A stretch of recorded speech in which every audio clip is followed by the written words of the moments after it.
On this episode of Travelogue, we head to the secluded paradise of Bame. We discover why its people have isolated themselves from the rest of the world, get a taste of the local drum culture, and learn to fish the traditional way. We get caught up in the excitement of a weekly market outside the village, and make our grand exit through a fantastic cave. Only on Travelogue.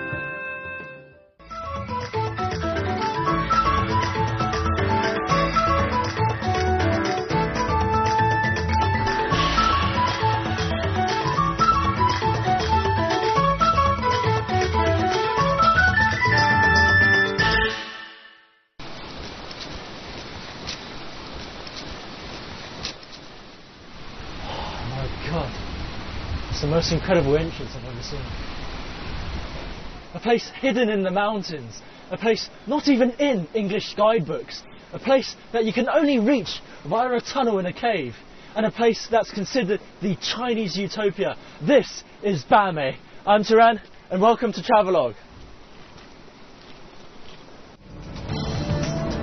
True to form, the isolated village of Bame is very difficult to get to. Arriving in Kunming in southwest China, we had to drive 500 kilometers to reach Guangnan County, near Vietnam. Heavy fog along the way meant it took us 2 days to get there, and even then, there was another 40 kilometers to go before we finally arrived in Bame. Alright, so there are a couple of ways you can get to Bame village. All of them involve taking you to Fali Chun, which is the closest village there, and you can either take the public transport, the buses that come every hour or so, but it completely depends on traffic. You can hire your own minivan, or you can take the public minivans as well. Alright, I'm going to try my luck with this one. I'll see you guys in Fali village. Bame enjoys a subtropical climate, but it can still get quite cold in the mountains.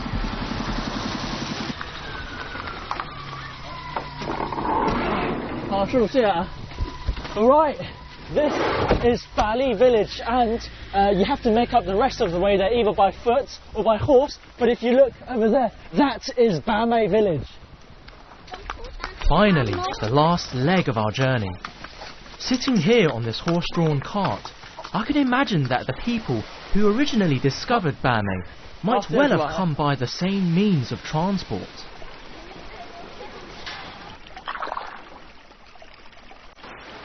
This is bloody incredible. You know, it's probably the best time to swear right now, but I won't because we're on TV. But Jesus Christ, look at this place. You have to go through this huge cavern, this limestone cave when you enter Bame. That it takes about 20 minutes from the entrance to the exit at the other end. And every day the villagers go through this one path. There's no other path. You can't take any road, there's no highway. You can't drive in, you can't walk in. You have to take this boat. Can you imagine that? Well, it's getting pretty dark in here now, so luckily I've brought my flashlight along with me. I'm not sure if it's any good. Oh. Probably not any good. I've actually got a gap in the middle of this cavern. I can see the light shining through. And it kind of feels like... I don't know how to describe it. But it kind of feels like you're seeing some kind of utopia that you're going to reach quite soon. And in Chinese, there's actually a description for Bame, which kind of translates to a utopia, and that's exactly the same kind of feeling I'm getting right now. Around 1600 years ago, a poet famously wrote about the Taohua Yuan, or peach blossom garden. He described an isolated and peaceful village where people live simple pastoral lives. Their ancestors had arrived there hundreds of years before to escape the dangers of warfare, and now the residents were living unaware of the outside world. The only way into the village was through a narrow cave. As you can see over there, that slit of light, that should be our entrance to Utopia. This is the entrance to Bame Village, our utopia that lies at the end of this cavern. And sorry, I just can't wait to go. Oh my god, that's Bame Village. I can't believe it.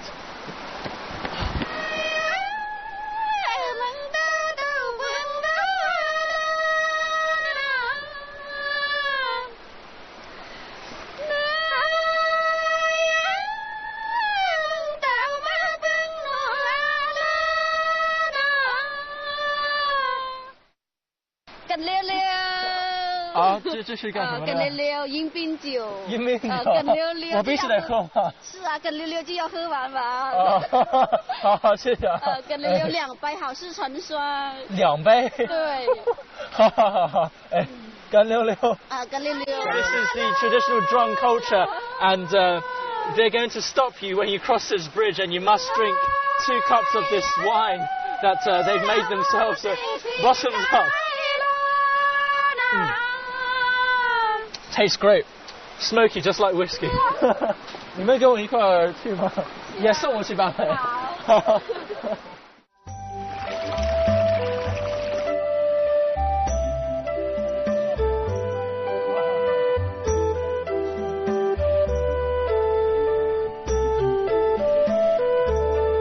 The villagers belong to the Zhuang ethnic minority, people with a strong farming tradition.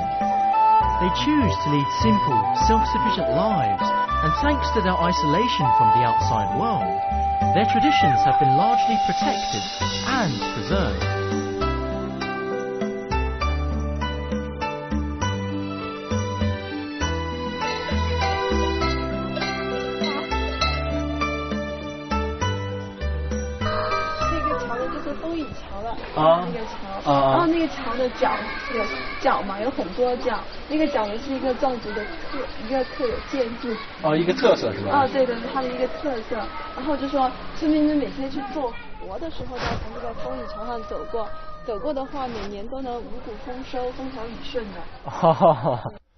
The bridge's roof not only provides protection from the elements, it also helps to keep their traditional beliefs and customs alive. Okay, so this is the traditional Drong style bridge my lovely guide there was telling me about. And if you look out here, there's this river that splits into 2 different branches. The right side, I'm told, is for women, and the left side is for guys. And it's a bit chilly now, but in summer, when the villagers finish working out in the fields, they'll come out into this river and bathe together, fully in the nude. And it's something that you'll only really find in the most indigenous villages, the kinds that haven't been touched by the outside world.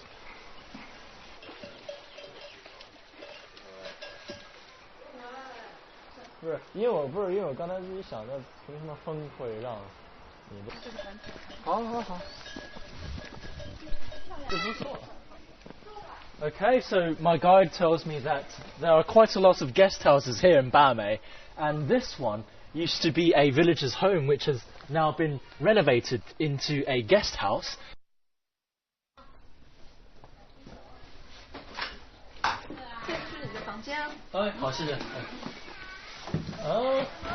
Nice, nice. It's pretty simple, but it's quite nice in here, and everything looks very clean. And they've actually got a television there, and it might not sound so surprising to you, but Bame only very recently got electricity, and from the looks of it, I might even have an ensuite bathroom as well. Okay, nice. I've actually got a shower in here with cold and hot water, and hopefully this actually... it does work. Okay, I can take a shower tonight. Hopefully, with that kind of drip.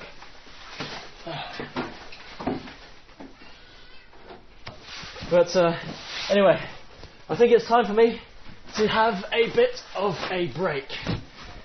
Where's my water? I'll see you guys in a bit.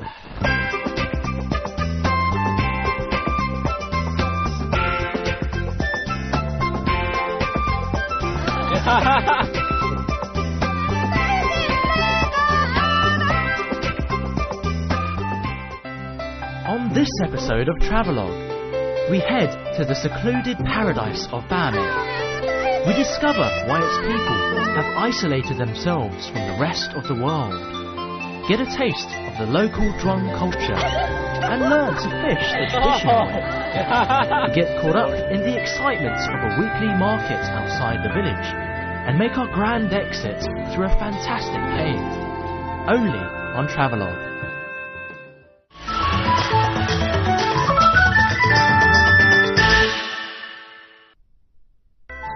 Bame owes everything to its river. It's what led to the place being discovered, and it's the means by which people enter and leave. It feeds the crop, livestock and people. Everywhere you look in Bame, you'll find equipment for extracting its water. If you look at these water wheels, regardless of whether they're huge or small, they're everywhere here in Bame, and they're used to irrigate the fields. And if you look at the design, this design hasn't changed for hundreds of years, ever since the beginning of Bame.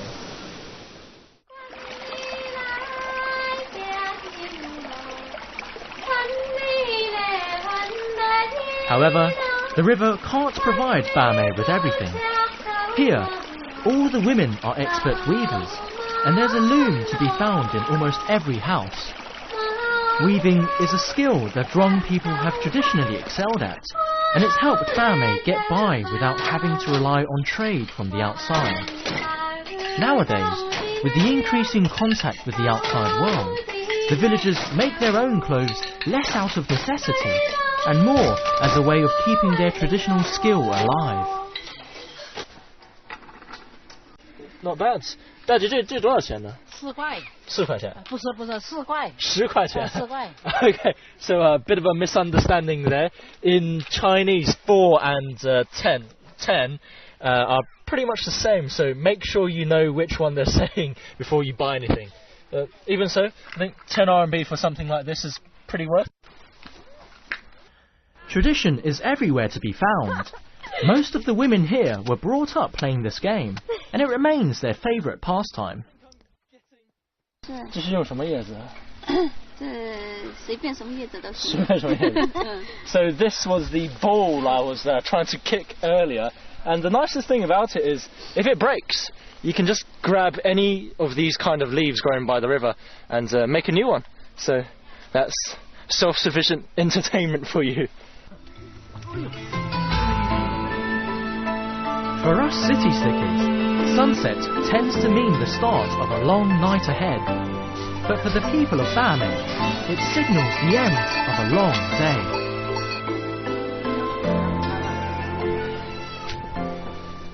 Right, so this huge banyan tree is kind of considered the guardian tree here in Bame, and I've actually run into the village elders gathered there smoking on their huge pipes, and I've heard that every once in a while the elders will come here and discuss important events here in Bame, kind of like a Roman Senate, so I'm pretty lucky to have run into them today. Just like in their ancestors' time, all the major decisions in Bame are still made by a council of elders. From this spot under their sacred tree, they preside over the future of their secret world.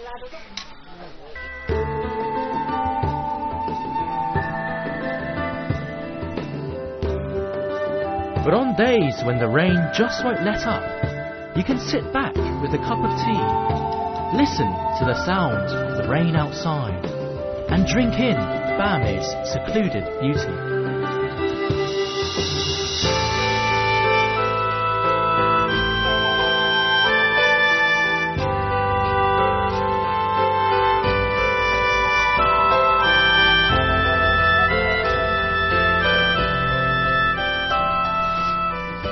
You know, when you're in a place that's laid back and as simple as this, there's not much you can do in the evening, but I think probably the best thing you can do is to sit in front of a fire like this and just kind of let your mind wander as you take in the surroundings.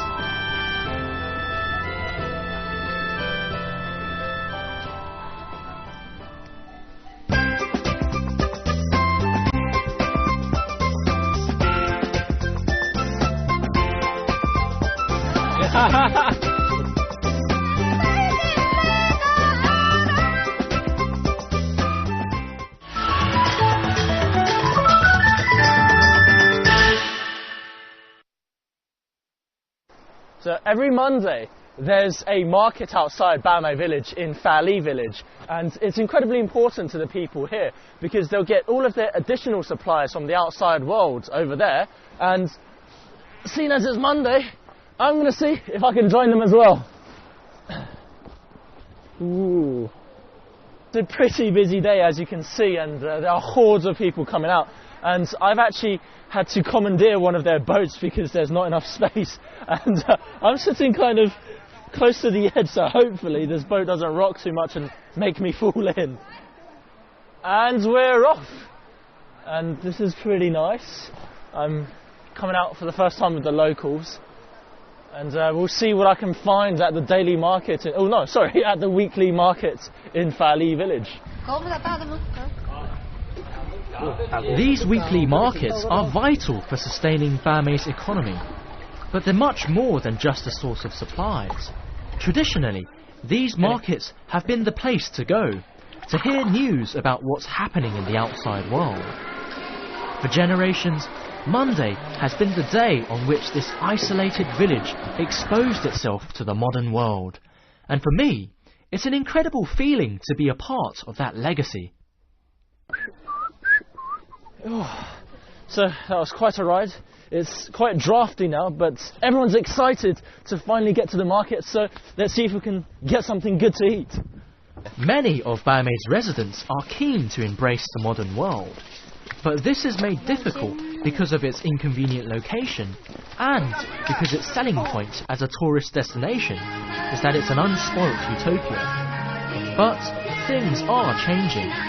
The younger generations have to leave the village to go to school, and many then go on to jobs in the bigger cities. There's only a certain amount of vegetables that you can grow in Bamei, so coming here is actually quite useful to the villagers as they can get a lot more variety in their foods. Apart from getting some essential shopping done, many villagers come to the market because it's simply a lot of fun. Here, they can experience relatively exotic things, and this can only fuel their desire for more contact with the outside. The people here love to eat spicy food, so if that's not your thing, you're probably going to have a bit of a tough time here.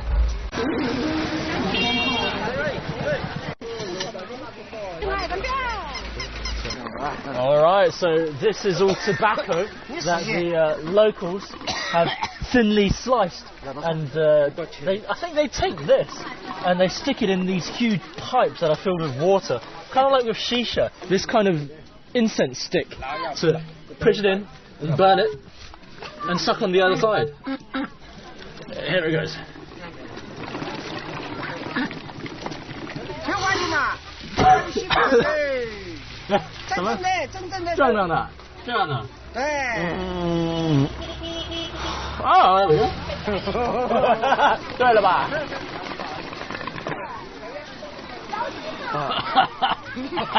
Remember, when you smoke this, you must place your chin firmly on the opening and suck, and not let any air inside. Otherwise you won't get that feeling. Heaven. Heaven. This is mine.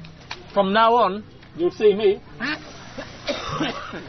on every one of my journeys carrying my lovely pipe.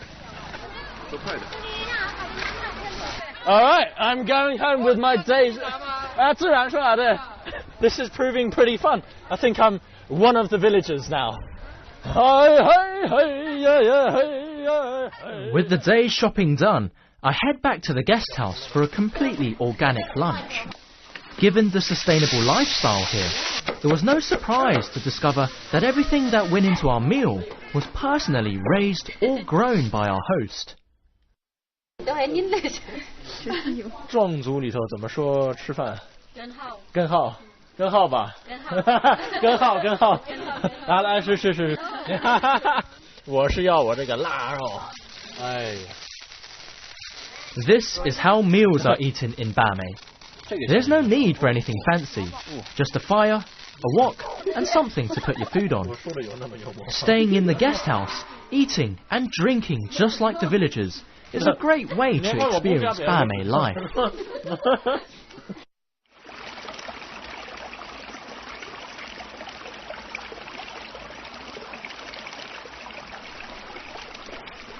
Alright, so with net in one hand and basket in the other, you can probably guess what I'm going to go do next. It's fishing, and one of the main sources of food here in the village. So if you come here, it'll be nice if you can actually help out the villagers in their catch of the day.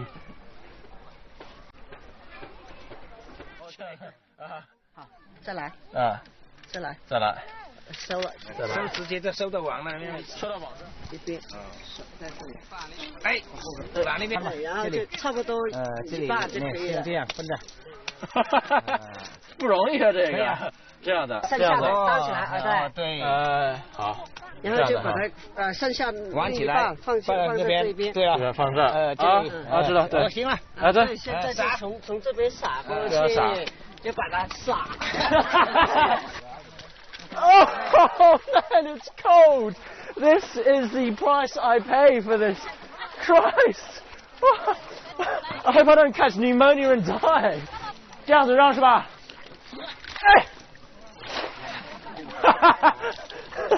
？I think all I caught was rocks. 现在能抓吗？拉回来啊！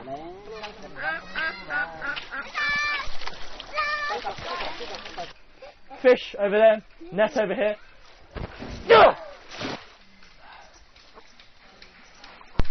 Oh! I saw something shiny. Yeah. I caught a fish. Let me run towards you. I caught a fish. Oh! Christ! I caught a fish, and that's my dinner for tonight. This tiny but lovely little fish. I've learnt an incredible amount of things in Bamei, but there's one thing that has eluded me during my stay here. I'm about to leave Bamei village, but there's one more essential skill I must learn, and that is to row this longboat. Every single villager, every single family has one of these boats, and to become a proper villager of Bamei, I must learn as well. Oh my god! Oh man! Oh, it's a piece of cake. Just don't turn around. So, I've had an excellent teacher. All he did was push me into the river, and I have now learnt to row. And with any luck, I'll not have a collision with these boats, which might be a bit of a tight fit. Oh, okay. I failed my test, but at least I can row. There we go. For me, Bamei is charmingly honest and genuine. The people here provide for themselves and are content with what they have. And for now, their idyllic world remains untouched, innocently tucked away inside their ring of misty mountains. Alright, so this is it. I'm going to leave Bamei, and we came in by boat, and now we're going to leave by boat as well. And this is my buddy, Lao Wai, which translates to always bent. And he might not think it, but every time I see him, he always reminds me of a certain someone, and he's our regular Chinese Snoop Dogg. Alright, 进去是吧？我进去。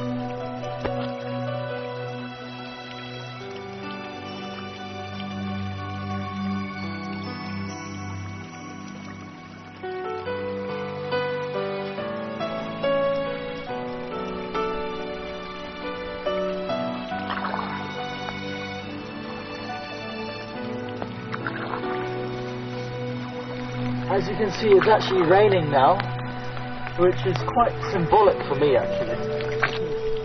We're heading towards the exit.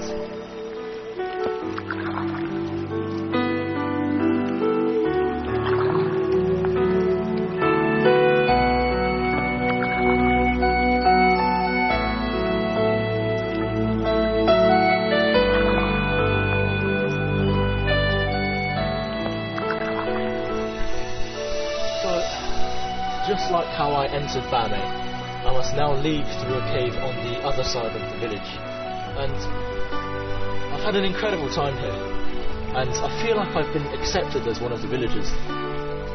Over these last few days, I've had a real taste of life here, and I now really understand why Bame is considered the Chinese utopia. I really like this honest and simple kind of life, but as with all good things, our experience must come to an end, and I now must leave Bame. I'm Taran, and I'll see you on another episode of Travelogue.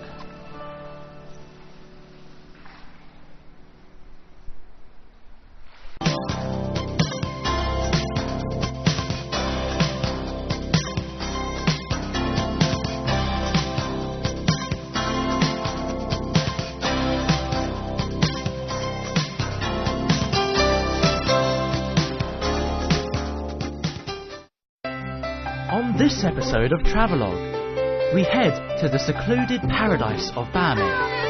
We discover why its people have isolated themselves from the rest of the world, get a taste of the local drum culture, and learn to fish the traditional way.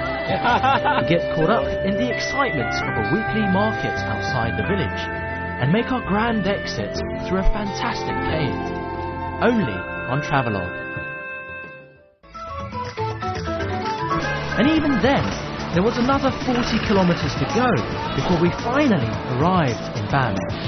Alright, so there are a couple of ways you can get to Bame village. All of them involve taking you to Falichun, which is the closest village there. And you can either take the public transport, the buses that come every hour or so, but it completely depends on traffic. You can hire your own minivan, or you can take the public minivans as well. Alright, I'm going to try my luck with this one. Oh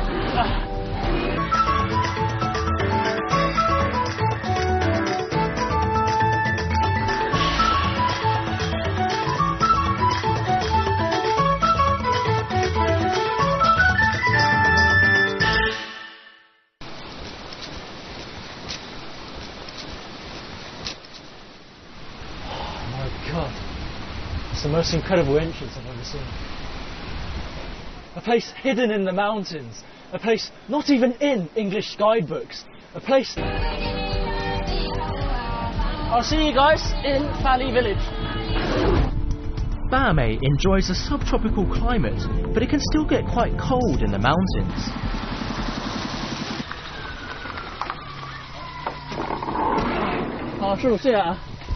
Alright, this is Fali village, and you have to make up the rest of the way there either by foot or by horse, but if you look over there, that is Bame village. That you can only reach via a tunnel in a cave, and a place that's considered the Chinese utopia. This is Bame. I'm Taran, and welcome to Travelogue. True to form, the isolated village of Bame is very difficult to get to. Arriving in Kunming in southwest China, we had to drive 500 kilometers to reach Guangnan County, near Vietnam. Heavy fog along the way meant it took us 2 days to get there.